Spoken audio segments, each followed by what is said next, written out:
So this is senior Trump advisor Tana Goertz. This is yesterday on the announcement of this earth-shattering, everybody in the political press. And, there's a story, maybe we'll have him on. Benji Sarlin has this piece about where a lot of the interest in Trump is that he's a billionaire and he can self-finance. He's not in anybody's pocket. And I'm not quite convinced of that.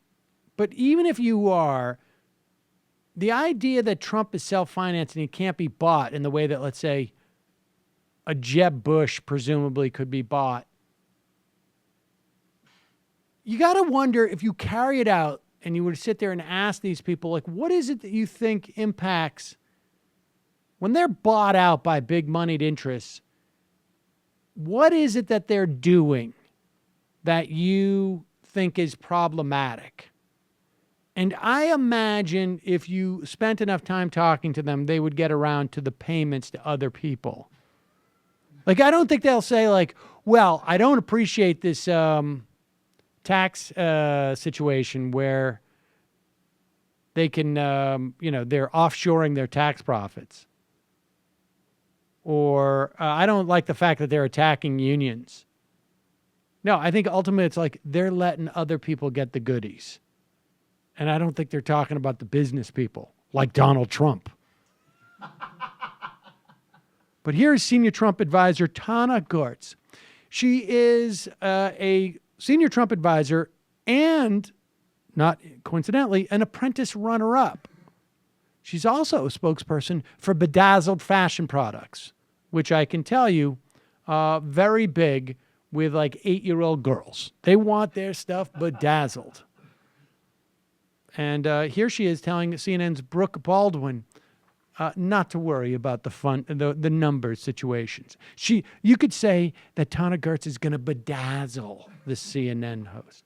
As you pivot, and you are correct to point out, and Corey was saying multiple times with Dana, lean and mean, and kudos to all of you for bringing out unprecedented Republicans in droves to vote for the primary season. But this is a different ballgame looking ahead, and you know that very well, Tana. But when you look at the numbers, when you compare now that we're looking ahead to November 8th, the Trump campaign, in terms of staff size, 69 people compared to the Clinton camp, 685. And that's 10 times larger, the Clinton campaign. In terms of money in the bank, Clinton, they have 42 million. Trump, 1.3 million. Lean and mean might have worked in the primaries, will not moving ahead. How do you catch up? Well, I don't think we need to catch up because we are winning our side. But this is a different ballgame moving forward, Tana. Well, I understand that, but Mr. Trump is a billionaire. If money is not a problem for our campaign. So that's not even on my radar, as that's a problem. Mr. Trump has a lean, mean, we're a great machine. Every paper today indicates money is a problem. This is politics. Guess what? Mr. Trump is a billionaire. Money is not a problem. Yeah, I'm sure all the papers are saying that. The papers need to say something about Mr. Trump. We are winning. He is going to be the nominee in my mind. Look at the numbers today, 47% to 42%. He is down 5 percentage points to Hillary Clinton. That's nothing. Brooke, that's nothing. Just let us get through the convention. Once America hears he is the nominee and that there won't be any funny stuff or that there isn't a third party coming in, you just watch. Wait till you see those numbers go up. He's almost at a dead race in Pennsylvania where we will win, and Ohio.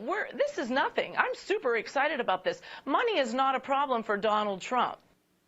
So there you have it. They've spent very little. And there is something, I guess, you could say to the fact that he's only down, on average 7-8% in the polls, although that is a tough place to be. You look at Clinton, Dukakis, Bush, different dynamic, but this is also different in and of itself. But if money's not a problem, it just appears to be that he doesn't want to spend that money. He's got it. He just doesn't want to spend it because they haven't spent any money either. Not only have they not raised any money, they haven't spent any money. Well, $200,000 on hats. Well, that's true. They got a lot of hats. But they also don't seem to understand that they were lean and mean in the Republican primary. They got billions of dollars worth of free airtime, which their 16 other candidates didn't get. That dynamic is not going to end up in the one-on-one race in the general election. The amount of airtime that Donald Trump gets is going to be more or less the same amount of airtime that Hillary Clinton gets. And this is all, at this level, it's all about what you don't do becomes a liability rather than what you do, if you'll pardon the expression. No. Too quick. I mean, I think, if you're taking it at face value, it's just a complete inability to understand that there's a difference between a primary and a general election, like you're saying. But check your IMs real quick. Hillary Clinton is doing her economic address right now. She is. And that tweet that I sent you, if she sticks to it, is potentially pretty salient. All right, we're supposed to be talking to someone from the PCCC tomorrow about this, but she said we should reject any trade deals like the Trans-Pacific Partnership that don't meet high standards. There's